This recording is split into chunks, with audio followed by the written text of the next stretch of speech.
أعوذ بالله من الشيطان الرجيم بسم الله الرحمن الرحيم بسم الله الحمد لله الصلاة والسلام على رسول الله وعلى آله وصحبه ومن والاه. Assalamu alaikum wa rahmatullahi wa barakatuh. To all our listeners, welcome to the Security Council on Middle Path Radio.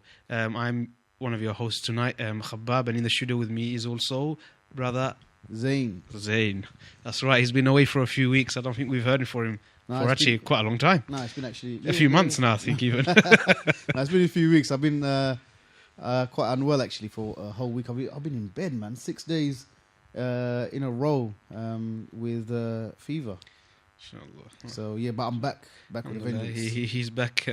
Alhamdulillah.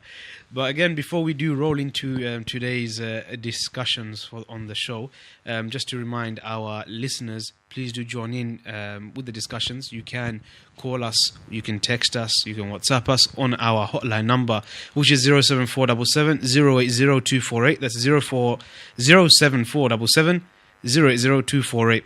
You can also go via the website or email us at info@middlepathradio.com, or you can go on Twitter or Facebook, which is at Middle Path Radio.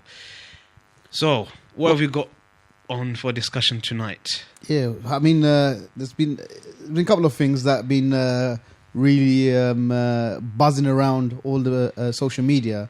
I think let's get the elephant out of the room and talk about the one that we said we may not be talking too much about here, which was the case of a guy called Adam Saleh. True story, ASA, Adam Saleh and co. Yep, the crew from America who came down, I think it was this week or last week, initially making a big hoo-ha, got caught in few things, or if I want to say got caught, or they don't really care, really, do they? I mean, a picture was I think tweeted or posted on social media with this guy called Adam Saleh, who was embracing or was kissing another sister in hijab, if I remember correctly, one of his fans. Mm-hmm. Before we go in, just for the listeners who don't know who Adam Saleh is, you want to give us a bit of background? Well, Adam Saleh, as a lot of Muslims these days, or even people, non-Muslims as well, are become famous just through being a YouTuber. So they have their own YouTube channel and they just put up random videos, what you may be. So yeah, many people doing different things. Or Islamic videos. Some of them, some people are becoming famous through this Islamic videos. But here you've got his group, which is actually, it's called True Story ASA. ASA stands for A for Adam, S for Sheikh Akbar, and A for, I think it's Abdullah something. I mean, that's their crew, basically. Cool. So True Story ASA, and basically they're pranksters. Okay. That's basically the gist of it. They do these different kind of pranks, and this is how they become famous. Obviously, they're based in America. And in all honesty, I didn't even hear of this guy until one time when he came to the UK, I don't know, a few months back. Right. And there was like a stampede at one of those. Yeah. Remember, before that, never heard of this guy. So maybe the herd of hijabis. Well, basically, yes, we had herds of hijabis and non-hijabis, that were just screaming after him and chasing after him. And I think so why we got to know him through an individual who had posted or tried to kind of calm sisters down, and he is, as many brothers and sisters would know, called the Dawah Man. Yeah. So actually, he is very linked to this whole story. His name is what is it? Imran Mansour, is it? Ibn Mansour, I think it is. Something like that, yeah, Imran Ibn Mansour, I think that's his name. Okay. So he's got his Dawah crew, his little group, which is him, Dawah Man, and Ali Dawah, and a few other brothers that they've got. Yep. So that's their little kind of crew. And they do different kind of Dawah videos and so forth. So some may not be of the liking to many individuals, but again, the purpose is very clear, which is it's Islamic, it's meant to be for Dawah, and this is their purpose. So obviously he was, I think, there at that whole kind of they call it a meet and greet. These YouTubers call it a meet and greet, where they come down and the public can come and actually meet these YouTubers. It's like celebrity kind of outlook kind of thing, yeah? Of course, yeah. They're just like, you go to those kind of book signings or those kind of, I don't know, press conferences, or I don't know what these celebrities do. And tell us what you do. So, tell us what? Tell us what you do, This is what you do, isn't it? Well, book signings, yeah. I don't know about book signings, but I'll publish many books, yeah. Right. Yeah. So this guy came down this time round, yeah, and far as I understand, I've seen the picture. It was a picture of a sister who was kissing him, and this went out public. And he, far as I understand, that he received some nasiha from was it Dawah Man or someone like that saying that this is wrong and you shouldn't be. She's a non-mahram and all of that business. Yeah, and he kind of said this is wrong. And what was the reaction of Adam Saleh? Well, the thing is, it's not just him. It's a picture of him kissing her and her kissing him. Okay. And then there's another picture of his other groupie, Sheikh Akbar, which was again doing the same thing with this same individual. But there was hang on. But there was other pictures, if I remember correctly. There's been other pictures surfacing around where he's taking pictures with sisters, he's holding sisters, or he's kind of hugging them. But this was the most explicit in terms of the kissing element, because that's taking it a notch up, Because as you know, married man. No, it's not. Okay. Yeah. So as you know, there's many always non-practicing brothers and sisters out there, and obviously they've got a lot of female friends, and they or vice versa, male friends, and you do know that they do end up kind of hugging and touching each other. But when you've got this person, and the main issue that arose from this was before that picture came out on social media, he was due to do a tour of the UK, and of one of the tours that he was supposed to do, he was going to speak at Harrow Mosque. Okay. Yeah, him and his whole kind of ASA crew, True Story ASA, with a few other, I think, scholars that they had, and they were supposed to give inspirational Islamic talks. Hang on, is he Islamic? Well, he's a Muslim. So his programs, his YouTube blogs, and all of that business. Does it have elements of Islam in it? Well, I think he has done a few videos, and I think he got Django of the Week before for one of the videos that he done of trying to highlight the issue of Islamophobia and how those boys in America that were walking past having an argument, and another one they dressed up as a New York police officer stopped them and searched them up. It wasn't a police officer. So, and I think they've done a few things trying to talk about Palestine and stuff like that. So just general social justice, but nothing. But as far as I know, his videos actually have a backdrop of Islam, or supposed to have a backdrop of Islam in it, because nearly all of them has elements of that in it. And I mean, I seen one video after that particular case that came up. I looked into another video of his, which was, I think, he was boxing on the streets, and he was saying that how he was fasting and yet still boxing and all that kind of stuff, and the element of Islam was coming up about fasting and doing all of that kind of stuff, and continue striving and all that business. So I think the gist of it is that he does have those elements of Islamic backdrop on his blogs, as far as I understand. And this is why I think that these hijabis are gone crazy about him in that sense. Possibly. Again, probably, like I said, I would rather say probably little kind of mild hints of it as opposed to... No, I'm not saying he is, but I'm saying that this is probably what he's intending to have. And in all honesty, I think there's just been a big craze and an uproar of Muslims who have gained fame through Islamic-y kind of things. Making videos. Celebrity kind of. So you've got all these sisters that become like YouTube crazy because of their hijab styles and their makeup styles, and they do all of these videos. Yeah. Then you've got these even Dawah Man and crew. This is how they became famous or so, because of their YouTube videos of Dawah. And you've got many people. Even if you look at Mr. Old, what's his name? Diary of a Bad Man, one of our old Django of the Weeks. We're coming to him. We're coming to him. He's same kind of thing. Apparently, some sort of notion of Islam linked to it as well, and a lot of people have become famous for these kind of different reasons. But it almost feels like people are using Islam as a means to basically get fame. That's the gist of it, as far as I'm concerned, I think. So this guy was coming down. He got a picture of of him doing what he's doing with that sister. He's been invited to Harrow Mosque and other venues around UK to give these inspirational talks and do these meet and greets and whatnot. Yeah. So what happened? Obviously, there was quite a bit of I think even before that picture surfaced of him kissing the sister and so forth, there was a lot of question marks over why is this individual coming to the masjid to give inspirational talks when it's known about how crazy he is and all his sisters and all the stuff that he's done. People were still giving him the benefit of the doubt, saying that, look, he can't help if sisters go crazy over him. He does these videos. People are saying that, it's another person's reaction. If they're like the person's going to try and jump on you, you can't necessarily blame him. But people try to. If you play with that and you're encouraging that, exactly, it's a different thing. You're enjoying it and you're tweeting about it and all of that business, And right. Just so you know, his fans, he's got a name for his fans. Okay, they're called Adumis. So his fans, or he's like, Sorry, bro, I'm just talking about Adumis, Adumis. I think he's meant to be the fact that he's fans and Adam, but then the only word that sticks out from Adumis is the word doom.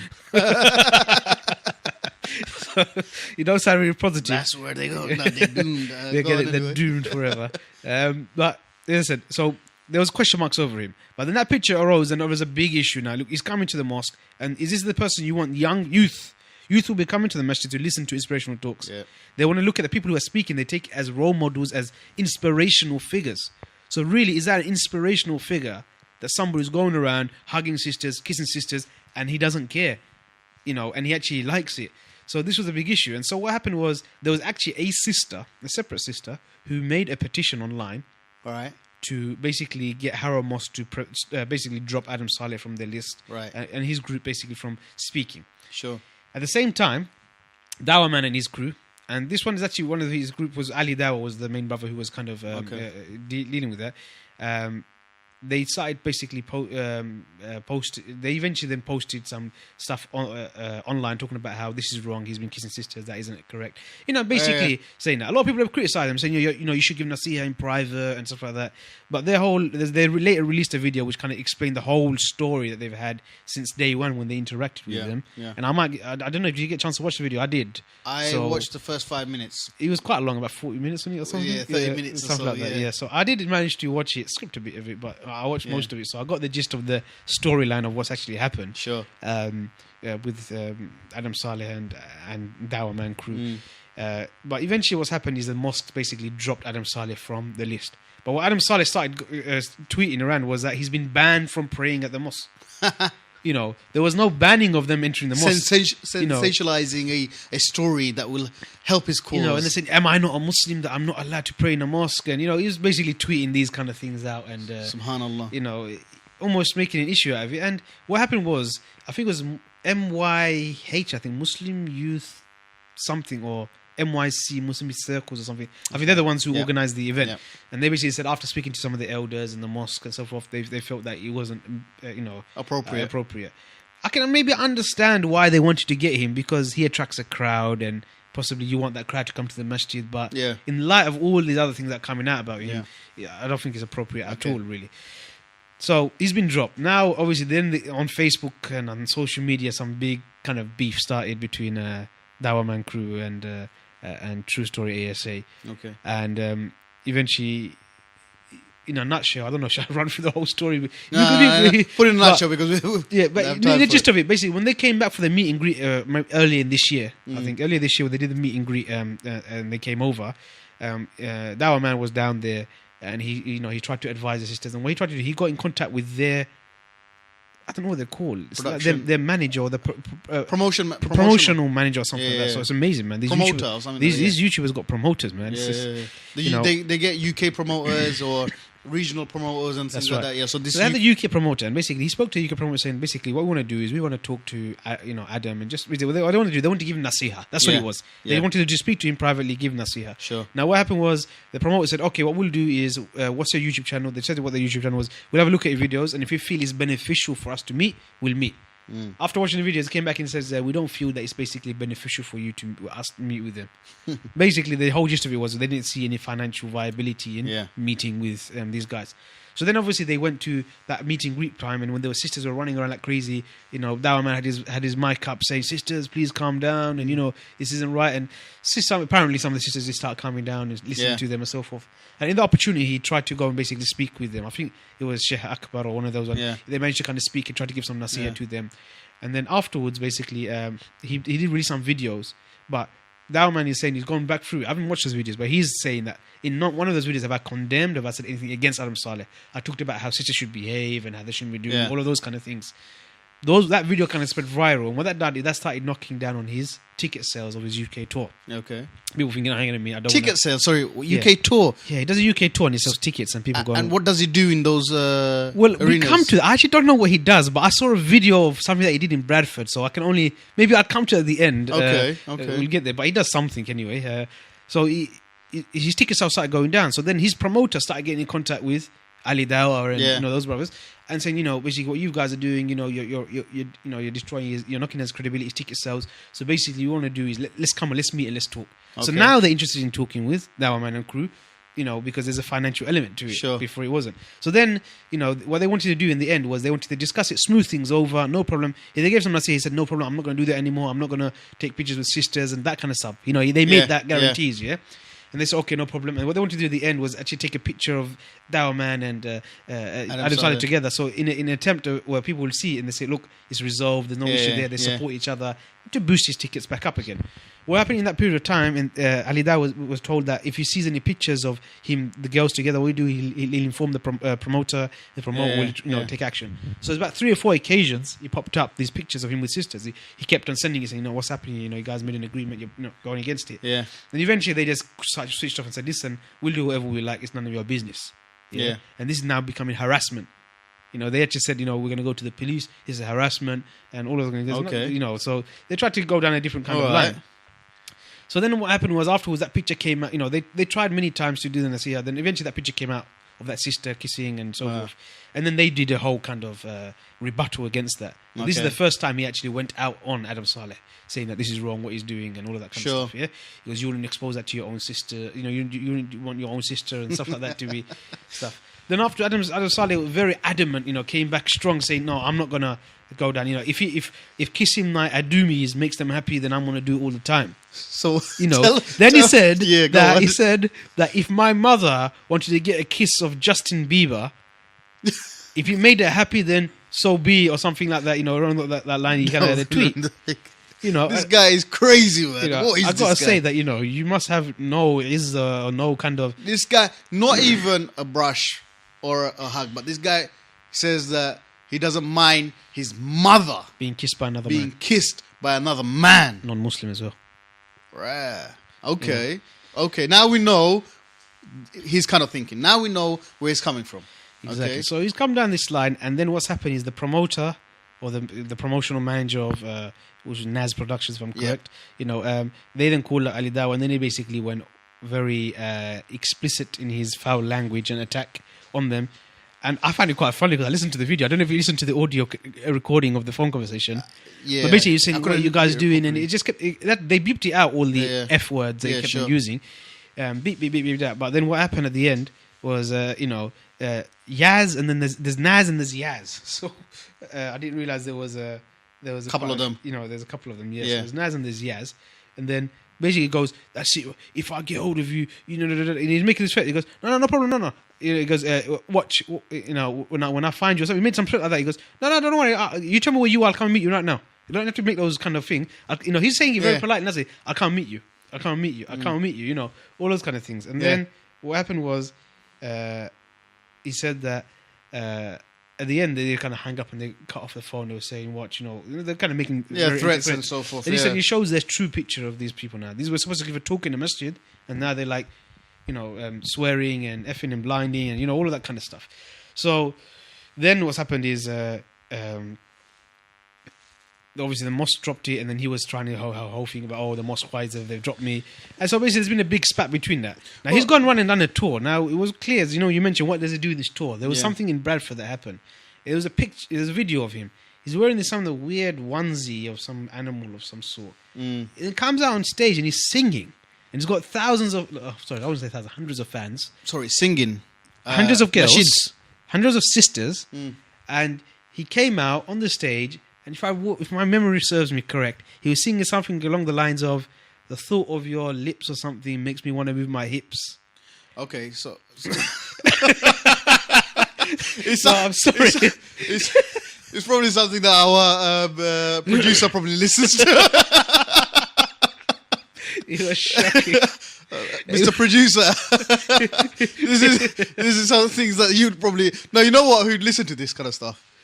Good luck, Django Jonathan. I'm pretty sure he's bobbing his head up and down on that one. But the worst part of it is he came on stage, the girls, and they're all sisters, and you can see a lot of them are hijabis. They're screaming. They're saying, they're calling his name out. Something like, I think Saleh or Adam or something. They were screaming. Yeah. comes on stage, he starts singing, and in all honesty, he's singing, Bouncing up and down. his singing ain't even all that. So I don't know what people are coming to listen to. Yeah, I mean, I've seen that video. You're better off listening to Justin Bieber, I guess. No, I mean, he was bouncing up and down the stage as if he was giving a proper concert from a hip hop concert or a pop concert, and coming around his fans and high fiving all of them, and as he goes along. I've seen that video. I think the question or the issue here is, this is actually a lot of Muslims take this as a norm, and this version of Islam is actually coming from America, really. Yes, and it's been, I mean, it's kind of taken over a lot of aspects, a lot of areas in America, in terms of how they behave in this way, what is acceptable in Islam for them, singing and dancing acceptable. Doing this kind of stuff, kissing girls and openly free mixing acceptable. Now this has been now promoted really here now in the UK, and this is the influence. They're bringing the American brand over here, and we knew how far and how sold out and how completely lost the American brand of modernist Islam is over. Yeah. There isn't an American brand or a UK brand or a Pakistani brand or a Afghani brand or a Bangladeshi brand or a Saudi brand. The Islam is simple. Islam is Islam. Simple as, yes. Mr. Producer. Yes, I was just going to say that I find this clip, it's about 10 seconds long. I think I have to play this. Are you sure? Is it the Adam Saleh one? It's a 10-second one. It's where he's doing a selfie on the video with the video. Of crowd. There's another one, yeah.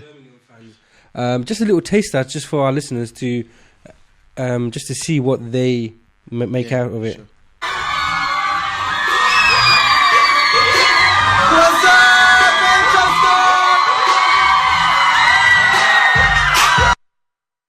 So you can hear all the screeching, yeah. Yeah, a lot of girls you can see, and I think this is the effect that he does have.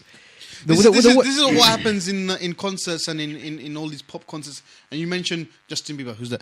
Yeah, so I mean, people like him get that kind of effect on young, impressionable females. Do you understand? This is what Justin Bieber does, and he's doing the same thing, but the Islamic version of it. And this is the worst part. Like you said, it does have some sort of Islamic backdrop, some sort of Islamic thing. And then they're almost doing all of those things. And look, and you can see his headgear that he's wearing. He's wearing, basically a turban. Yeah, he's wearing a turban. And then you got all these girls jumping up and down. You got disco lights moving all around. I think one of the tweets that one of his producer was saying, or promoter, or whoever they are, or even if it might have been them actually, I'm not too sure. I don't remember.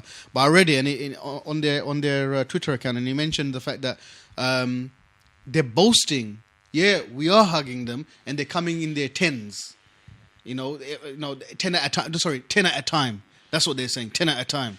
And then they put a picture up where there was a line of females waiting to take selfies or pictures with Adam Saleh. And just not hiding the fact. Just to understand also the impact. This is Islamic for them. They're not hiding the fact they're doing it. They're promoting it. They're more than happy about it. So one thing is to sin. Another thing is to be proud of that sin, and then to actually promote it and to even justify it. They're doing all of those things in one. No, but the other thing is that the public sin and the private sin. Yes. Yeah, private sin, you and Allah. Bad enough. Then the public sin, you, the witnesses, the people you have effect on, and then Allah. Do you understand? So all these people bear witness to that particular sin, or if they get promoted, if they feel that this sin has influenced them in somehow, then in a negative way, then that sin goes back onto the originator. Back to the originator. The other thing, I've seen a lot of these people who... his Adumis have also tweeted. I think one of the girls that tweeted saying, if I can't have Adam Saleh in this world, I'll have him in Jannah. Wow. This is how lost. People are, man. It's just okay. I don't know what to say. I don't know what to say. I'm a bit lost. But he's actually people who are tweeting on his behalf or trying to defend his actions are saying that You can't judge him. You can't judge him. I really hate this. You know Us- something? Only Allah can judge me. This is the phrase everybody uses. Only Only Allah Allah can can judge judge me. me. Yeah. When your actions are in public, is a complete different ballgame to this. Absolutely. You know, in private, yes, this is between you Well, and you don't Allah. know his intention. You know, and all of these kind of things. Hang on. The basic, is for one's action to be accepted by Allah. That is, he has to have sincere intention. You're right. And most of- absolutely. But he also has to have the actions from the Sunnah. Of And if he course. doesn't have that, then the intention by itself doesn't work.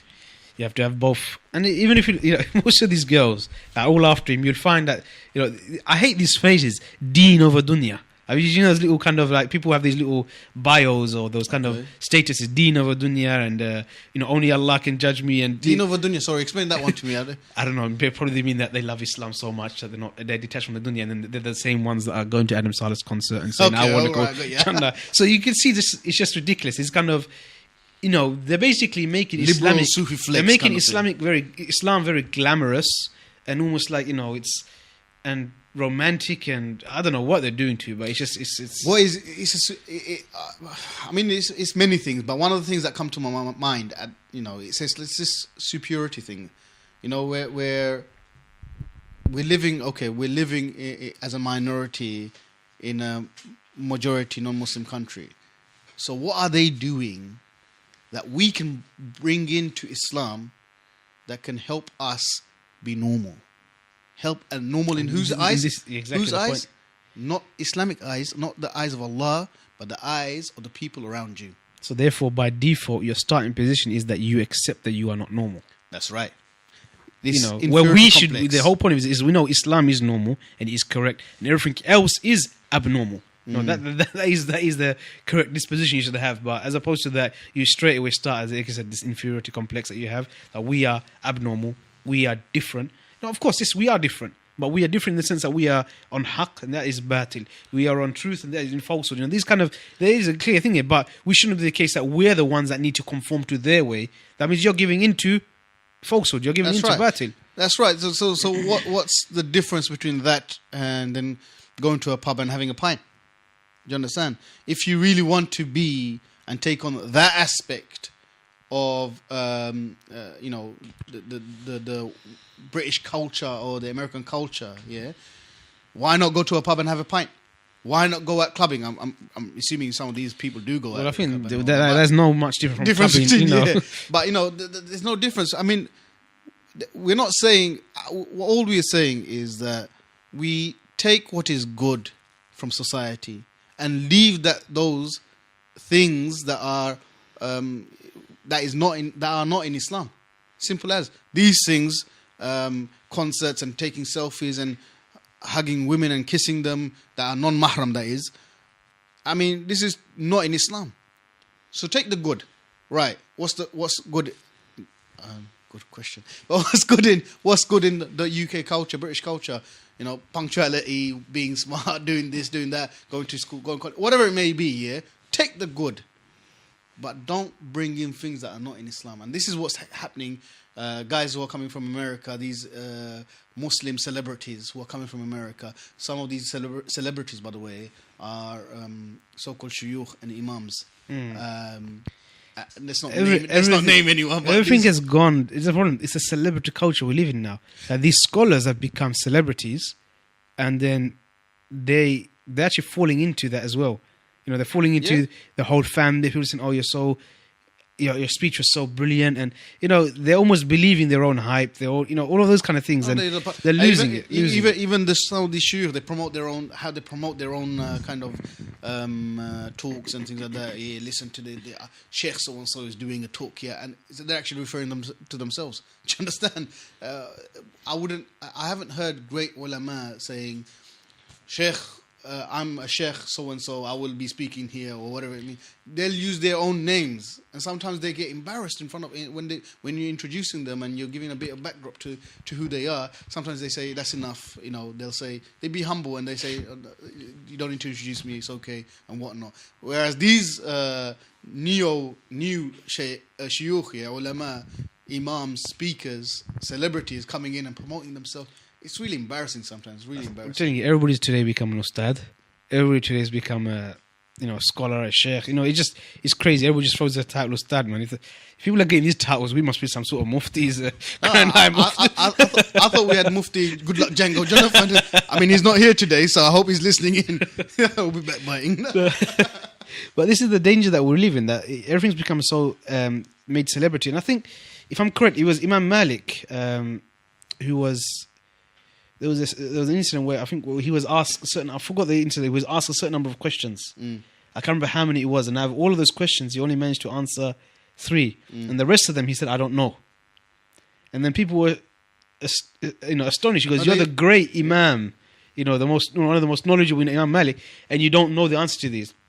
And he could have at that time been in that position and thought, hang on a minute, everybody knows I'm this great Imam. Right. I could just answer anything. I could just say, yeah, sure. I think this is the right answer. Or I think that's the right answer. He could have said that to keep up his celebrity status, because that's what it was, isn't it? Sure. But no, he knew that he can't say something he's unsure about or he doesn't know. And so he was more fearful of saying something that is against Allah or is incorrect. And he said, I don't know. And then he'll find out when he'll come back with the answers. But he didn't know. But today's is the opposite. Now everybody's got an opinion. Yeah. Everybody's got the answer straight away. They just know the answer straight away. My opinion is about this particular subject, and it's not even about, say, for example, a world matter or a political matter. Rather, it's something about fiqh, aqidah, the deen, some qawaids of Islam and so forth, those kind of things. And this is the worst part, and you find scholars who are experts in certain fields, so they might be experts in hadith, they might be experts in comparative religion and these kind of areas, and they're answering questions in areas they have no experience or no, in all honesty, no knowledge over. Right. And this is the danger you're having now. Because people are just going to say, you're a sheikh, so you must know the answer to this. Right. And maybe they've been forced into, maybe they feel like they have to. But now what's happening is they're answering questions in areas, in all honesty, they don't have the greatest of understanding in. Yeah, everybody's got field. Even in being a doctor, every doctor has his or should have his own specialism. You got the doctor of bones, for example, different to a doctor who is specializing in cancer, for example. Same with the ulama. All these ulama, whoever these shuyukh are, they have their expertise. Like you mentioned, hadith, fiqh, this, that, and that, or whatever it may be. Stick to the fields. Do you understand that you've got knowledge and experience in? But the fact is, what you said right at the beginning, everybody's a sheikh now. Everybody has that opinion. These guys who are coming out from who may have studied underneath someone for a year or 2 or 3 years or even 5 years, they're now saying, I am a sheikh. I am the imam of such and such places, and such and such masjid. I am a sheikh, and this is my opinion. You must follow it. I mean, I've seen even Twitter accounts and WhatsApp accounts and Telegram accounts popping up here saying, "Ask Imam." Right? Ask Imam who? Oh, so and so. All due respect, thank you very much. You studied for a few years, mashallah. Great. But if I really want to ask those kind of fiqh questions, I'll go to a real sheikh and ask those fiqh questions. You get me? It's almost like promoting yourself by calling yourself the imam or the sheikh, and then the worst part of it all. The worst part of it all is, I feel, is that you make that individual is making the assumption that me and you, who have maybe been told, oh, let's go and join this group, and have no access to an imam, who don't know anybody to go to. You almost feel like we're all just a bunch of people who have no access to anybody. So do you understand my point? It's like, hang on a minute. In the UK, alhamdulillah, we've been blessed. We have got a numbers of good shuyukh that we can go to, and even if shuyukh, you've got talib al-ilm, and you've got imams, good righteous ones that we can go to and ask them, and then you're almost like say, no, you probably don't know anybody. You might just ask me. I know the answers to it all. You want to give out the number just in case some people have missed it? Yes, please do join in with the discussion and let us know what you think of the text, whole WhatsApp. If you're not brave enough to call, you can. It's on 07477 080248, 07477 080248, or you can email us in at info@middlepathradio.com, or you can tweet us, or you can make Facebook post at Middle Path Radio. Okay, and let's go. Let's move on to those different stories. Two last bits I had to say about Adam before we round up. And there were actually two tweets. Your hero. Let's hear about your hero. No, my hero is somebody else, and I've got to come to that. How could we forget? What's this? I know, brother, what do you call it? Good luck, Django Jonathan is the one who always says he's my hero. But we're talking about, who is it? Mufassal Islam, you know. What did he come up? Oh, I just remember. He's his next level. Oh my God, yeah, that one. Yeah, okay, we'll talk about So that. we got to talk about that. But there's a couple of tweets that Mr. Adam Saleh did come across, and he was mentioning how apparently he's no longer welcome in the UK, and this will be the last time he's here. And then he's saying a few other tweets. He's mentioned 4 cars turned up after our Manchester show, trying to force me in and kidnap me. Really don't get why they're going this far. Ha ha, punks. You know, apparently people tried to kidnap him. Maybe their sisters. Yeah, this is again. I feel like it's more over dramatized. Yeah. It sounds like some 4 cars came to kidnap me. You know, geezer, man. You know, and then there's another one now. He was obviously doing some programs, I think, with Human Appeal. Yeah. Now he's turned on them as well. So I don't know what's happened there. In all honesty, but he just says, I will explain every little detail when I'm back in New York. Seems like at Human Appeal wants me out of the UK too, when all I did was help. You know, so now it's like the whole world is against Adam Saleh. Poor Adam Saleh. All of UK is against Adam Saleh. Listen, Adam Saleh, if you're listening, or anyone that knows Adam Saleh, listen, you're welcome in the UK. You're welcome to any of the masajids. Just change your ways, mate. You know, change your ways. You're more than welcome. And you know, if you want to come onto the show, explain yourself. We'll have you on the show. We'll give you the platform to basically clear the air, clear your name if you need be. You know. But the most important thing is, mate, you're welcome. You're not. No one's going to. Just like Mufassal Islam is welcome. Yeah, we're not going to try to harm you in any ways. Yeah, just change your ways, mate. All right, let's go move on from him. No, because I didn't mention Mufassal Islam. He just chopped it on, man. We got to talk about it. Now, we all remember Mufassal Islam. He has won Jang of the Week previously, and he almost went 2 weeks in a row winning it as well for his foul mouth triad against kind of he was on ISIS, if I'm correct. This one was, you know. Now, this time around, I forgot who he actually attacked. But he went crazy. Oh no, it was the Pakistani incident. The Taliban. That's right. The Pakistani Taliban after the incident in Peshawar, where they attacked a school, and I don't know. I forgot how many school kids were killed. Got killed. Now, obviously, you know, it was clear. There is a just for our listeners to be clear, there is a difference between the Pakistani Taliban, Tahrik Pakistan Taliban, and the Afghan Taliban. Even the Afghan Taliban, if I remember correctly, they made a statement straight after. They said it's nothing to do with us. It's nothing to do with them, and I think they even said that the attacking of children is something that they don't basically do. No, they said it's not in Islam. It's not in Islam. So they made it very clear there's a bit difference. And I think some of the kind of people, or some of the what do you call it? What's the word?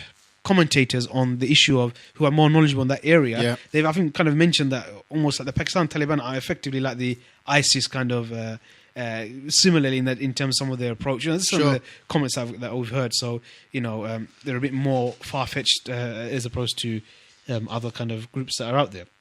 But after that incident, Mufassal Islam in another video, but this was far, far worse than his first one. He just went again, just dropping the F-bomb everywhere, basically. And the way and the context he put it in was just disgusting. This time it's far worse. I mean, far worse. I mean, it was disgusting in the sense here. The use of language and the context he put it in, he really went all out jahil, you know, things that you wouldn't hear. And again, another person who's apparently Islamic or so, Muslim commentator, you know, kind of, and he's apparently been on Islam channel and stuff, and all that, like Adam Saleh, by the way. Oh yeah, by the way, yeah. Got invited to Islam channel, but I mean, it was so disgusting. This guy, I'm assuming he has family. Imagine one of his kids or his siblings or his parents actually listen to this. It's absolutely disgusting. And he calls himself and he's saying in the name of Islam, and he uses in the same rant he mentions Allah's name, same breath, Prophet Islam's name, and all of that kind of stuff. Yeah, and I can't understand. He mentions Islam, Prophet Sallam, and Allah, and then he goes and says F and goes on. And it's not just F bombs. Yeah, it's disgustingly put. I mean, it's put in a way that, you know, he's using that word to describe fornication and, you know, and really to the worst extent. Do you understand? That's what he's describing. And the worst, like I said, I mean, I don't encourage anyone to go and watch his videos, by the way, because he actually loves it when someone goes and watches his videos. he loves it. And on top of that, like I said, when there's people when they sin, I'm sorry, foul language is a sin. It is. And you publicly do it, and then on top of that, you're proud of it. And this is another man who was proud of it, who he said, I've got. He even said, if I'm correct, when the last video happened, he said, "MashaAllah, I had 1 million views." Yes. He's praising Allah that he's had 1 million views of him swearing. That's 1 million witnesses. Exactly. SubhanAllah, just and then all of those people who heard it, their ears would be a witness against him. They would testify that they heard such foul language. It's Absolutely. Just, so you're talking about, I mean, I think the point is when people might be listening and say, "Oh, hang on, people use them." Yeah, they use them, and people might get angry, and they do. They might not use foul language, but may sin otherwise. But like we said right in the beginning, there's a difference between when someone sins publicly and someone sins privately. Exactly. And we're not saying we're all angels. I mean, if we were all angels, we'd have, had wings on our backs, we're floating around or somewhere. But we're saying there is a difference when you're promoting a sin publicly, and when you are doing something privately. Inshallah, may Allah forgive all of us in the sins that we have committed and possibly going to commit in the future. But that's exactly the point here. Again, another clear case, and I think this will link us on to another person we just talked about at the beginning, Mr. Humza Arshad, a.k.a. Diary of a Waste Man. Diary of a Waste Man. That's the one, bruv. So, again, another individual with an Islamic backdrop to his videos, sure, supposedly. And we talked about before how he teamed up with the Prevent team.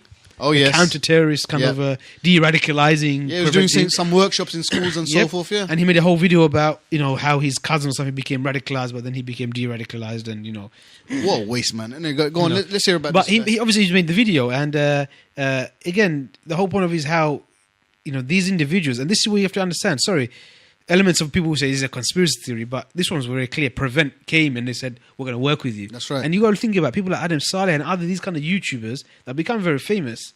No doubt will you have these counter-terrorist and de-radicalized programs, kind of be wanting to promote these individuals because it's the kind of Islam that they love. Can you not just say counter-terrorists? Because they're not counter-terrorists, they're counter-Islam. Counter-Islam? Yeah. Yes. Counter-Muslims. That's what they are. Indeed. Yeah. So this is exactly what you're looking at, that this is what's happening. And you feel like they have a hand in all of this, trying to promote these individuals because this is the version of Islam which is acceptable. That's right. So obviously you had Diary of the Badman, and recently I did share something before, but they made a music video. Mr. Badman made a music video. Proper music video. Proper music video, yeah. Probably very good filming. Very good filming, and music and everything was very nicely choreographed. Like a normal, but basically, it was meant to be average pop video or that's whatever, right. hip hop. It was supposed to basically be here, the comical and stuff, but it's basically the music video. He calls it music video. It's called Gunda Boy. Okay. Yeah. Now what's his background? If I'm correct, it's Pakistani. Pakistani. Okay. So I could be wrong, but I think so anyway. But he's from the subcontinent. Is this one of your own facts? No. This is my unconfirmed facts. Sorry, my facts are usually correct. One of Khabab's own facts. My facts are usually correct. It's just this was I'll put it out there as I assume. Yeah. Not factually, but got this guy kind of dressed in longis, and he teamed up with I think Pure Movements and the Bengali kind of video comic artist of sorts, and he's made his video. It's just. What's the video? What's this? So basically, the whole it's meant to be like a joke or how everybody's trying to be a gunda, but they're not really a gunda, and they're meant to be a gangster, and just again, this guy came from this kind of Islamic celebrity. But this is my point, which is that he's coming from this Islamic backdrop, and then you got these kind of videos. I mean, it would have been coming out. I mean, this wouldn't have made any of our news if he was just one of those average jahil kind of boys who doing their own thing. But this guy is actually trying to promote Islam through his videos. And then exactly, he's trying to say how, how to be a good Muslim, how not to be an extremist. And, this is very clear now, how not to be extremist. Let's go on these dodgy music videos. And then these other videos, how he loves looking at girls. And all of his videos is all about, where's the girls? It's that kind of perving on girls. This is the kind of attitude. And it makes people laugh, apparently. But, this is the same kind of thing. Again, these people have all come to fame. These are all YouTubers. They've all become famous on, and what they've been using is they've been riding on the back of Islam to become famous. So this is quite a interesting point we should keep bear in mind. Just so to mention, there is a couple of texts that have come in. There was one, it mentions here, some anonymous texter said, didn't Adam Saleh bring his daughter to his concerts? No, unfortunately, he isn't married and doesn't have a daughter. But what he did bring was his little sister, Rima, if I'm correct. So his sister, she's quite young, I think 10, 12 or something like that kind of age, you know. So he brought her, I saw a picture of her, you know, lying on his lap, you know, sleeping on the car journey. Man, that's like a 2-year-old, isn't it? I can't remember. I don't even know how well. Yeah, so I can't remember. He's a young girl, basically. Yeah. He brought his basically young sister along, and he's very protective of her. And you know, this is the point where I'm trying to say you're very protective of your sister and people not thinking, but yet you're not protective of all the other sisters. Are they not your sisters as well? The way you're touching them up and kissing them and so forth. Another text coming. It says here, Muslims are doing the job of people that want to destroy Islam. These internet celebrities will really mislead the youth. And I said, I couldn't agree with you more there, texter. You know, this is exactly what's happening. These people have become famous. You know, people have, you know, naturally, when people are young, they want to, you know, when they see all the celebrities, they want to have this celebrity lifestyle. They want to be famous and known. Sometimes, you know, it's a part of the nafs, the desire to be known and to be famous and to be acknowledged and accredited and all of those kind of things. So it's there, and the people have found a way now with the whole YouTube way. People can just become famous just by making a video and uploading it, and they get enough shares. And you know, this is the new age we live in social media.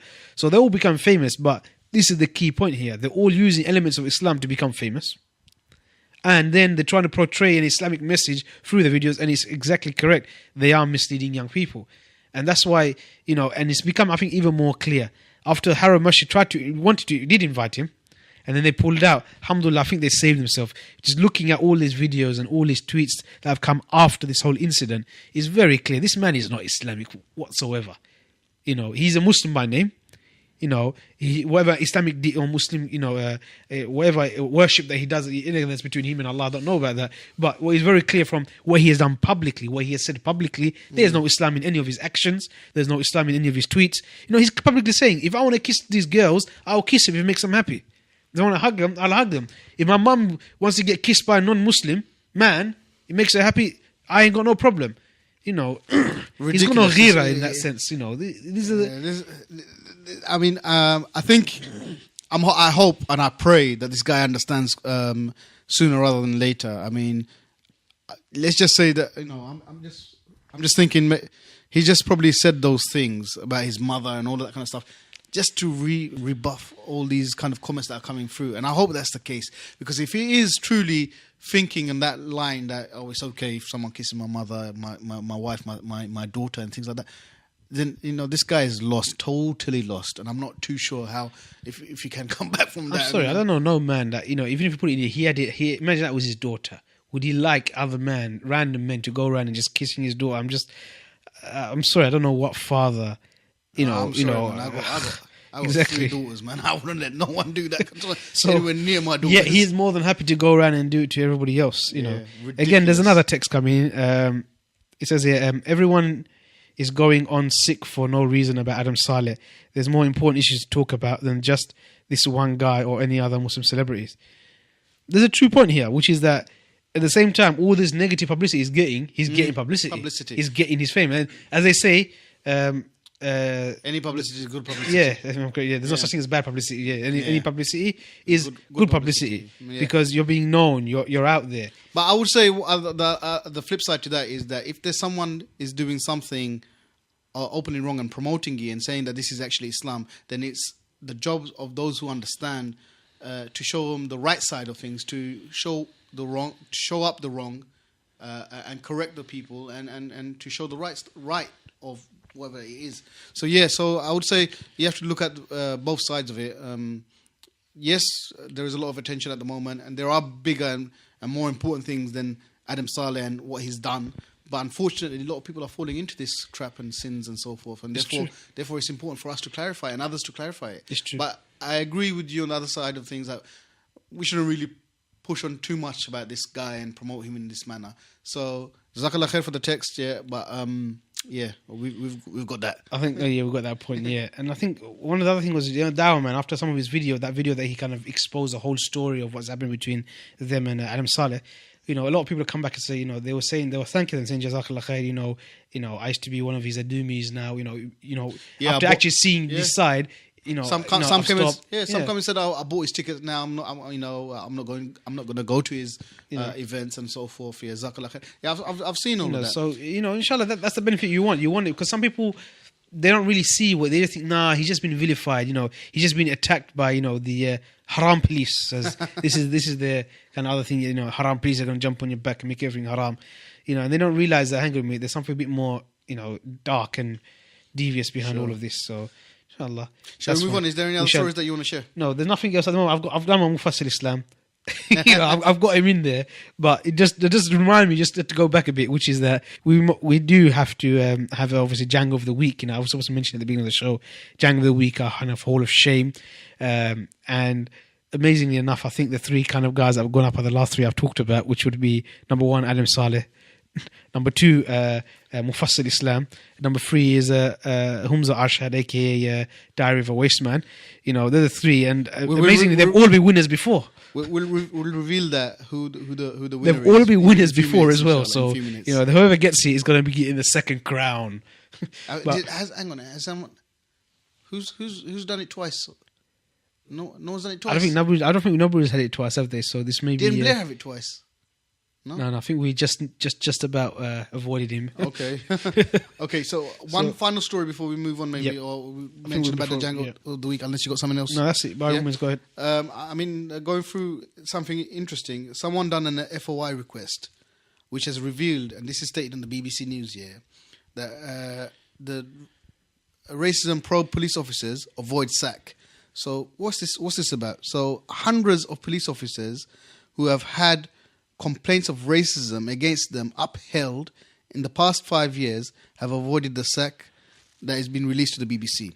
So hundreds, not tens, not 20s, not 30, not 50, hundreds it mentions in this FOI request to the police that have been accused of racism and that has been upheld, meaning they've been found guilty of it, but yet avoided the sack. How can you uphold the law, deliver justice, while you're racist? I don't understand that. It's not possible. It's not possible at all. You are prejudiced straight away in your approach. For example, now you're on the streets, you see, straight away, you have the prejudice. It's a black man. That's it. He must be guilty. I'll stop and search it. Or if it's or this guy's an Asian with a beard or an Arab with a beard. You know what? He could be one of those terrorists. So that's what it is. Straight away you're prejudiced because you've got straight away you're thinking, the white one's all right. Everybody else is a bit wrong. And I've seen so many videos. It's just, I don't know, America is endless as well. This is UK, I know we're talking about. But in America, it's like, it's clear how racist it is that there was one of these was a black police officer, how he got tasered, beaten, everything up, by own police officer. And he kept on, he showed his badge. He says, I'm a police officer. Everyone trying to say he's a police officer, yeah? And he still got absolutely, flawed and tasered and everything. And then after that, he said, after I can't remember how many years, like 20 years or 30 years of service in the with the police. That's it. He then retired after that. And then he just made it very clear. It's ridiculous. You mentioned America. I mean, it happens. It's actually quite rampant here. I mean, there were stories going on even a couple of years ago when some of these guys, local guys that I've known, young guys, came to me and they were mentioning. And these guys, I've known them for a long time, in their late teens, early 20s, and they've come to me and they said, "Look, we got stopped randomly in a car. It was 4 Asians in a car." We got stopped and the guys didn't know what to do. The police officer didn't know what to do. They said, "Look, don't get too cocky with us. We'll arrest you underneath the Terrorism Act." Can you believe that? And these guys weren't even practicing. They weren't even practicing Muslims. That's exactly what happens because they know straight away everything else. The Muslim, that's it, we just throw the Terrorism Act on it, and that's it, we've got reason, a suspicion.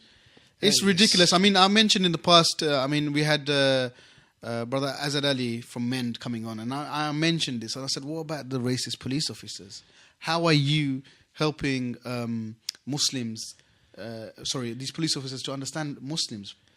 And he said, look, there are elements of racism and all that kind of stuff in the police sector, but the majority of them are not, which I agree. But thing is that these are not.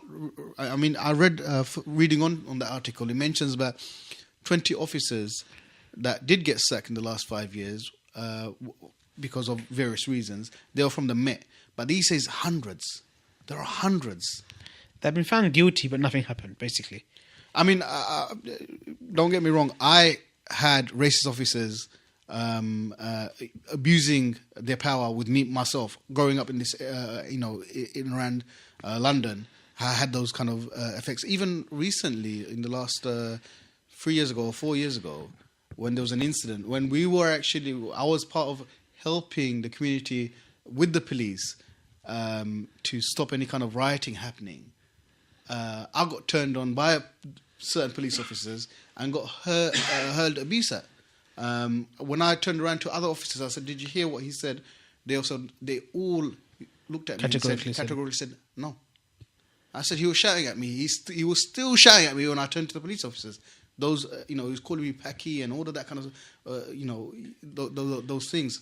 Sorry for the listeners if I've offended you, but this is what he was calling me at that time. But you got all these officers, and I know a lot of these officers that were around him are not racist, but will back this police officer. This is one of their own. That's what it is. One of their own. You look out for your own, and that's the reason that you have within there, which is that if you do turn out and you do whistleblow, that's it. Your career is almost ended because and when the complaint goes to these IPCC, I think it's called IPCC. Yeah, Independent Police Complaints Commission. That's right. Which I've complained, by the way. They came back and said no evidence. Everyone's got their phones these days. The best thing to do is all record it. That's all you have to do. That's the only way you can get evidence these days. You got to record it there. I mean, I wasn't shocked, by the way, when the police called me a packet or whatever they called me. Oh, we're used to hearing that all right. So. Growing up in these areas, being born and bred in London, actually, you hear that. You kind of hear that quite a bit. Anyway, let's go to our final move of Django of the Week. So Django of the Week. Now, I think we've kind of put a few out there already, but I think maybe our listeners have almost guessed who Django of the Week's going to be due to the amount of airtime an individual managed to get. And it will have to be Adam Saleh, I think. Mr. Adam Saleh, you are the Django of the Week. And you... Be proud, man. He's proud of everything else. You might as well be proud of this title. I think he's gonna go around and put out one of his tweets. We should definitely at him saying, "Well done, you won Django of the Week." I think we should put those pictures up on our Twitter account and at him as Django of the Week. And we shall see, his response to that. But that's it. I think that's it. That's gonna conclude today's show. I know we took up. I think Adam took up most of our time, but we did cover quite a bit of. I think it's an important thing to clarify because a lot of people might be confused about what's actually happened, what's not happened, and it's important to know because a lot of our young, sisters mainly are being misguided by this guy, literally, and they've been almost, made to say and do things. It's just haram, and it's completely wrong. So it's important that we do try and rectify that. Inshallah. So. With that, we'll, I think, end here. Inshallah, the internet show, inshallah. And please do tune in next week, 10 p.m. for the Security Council. Jazakallah khair. Subhanakallahumma bihamdika ashhadu an la ilaha illa anta astaghfiruka wa atubu ilayk. Assalamu alaikum wa rahmatullahi wa barakatuh.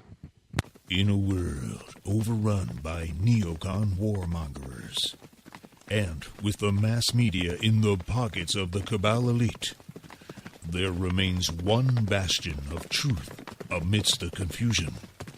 One beacon of light shining through the murky fog of spin and Islamophobic propaganda. That's right. It's the NP Radio Security Council. The final frontier in the fight for freedom and fairness. I give you the Security Council.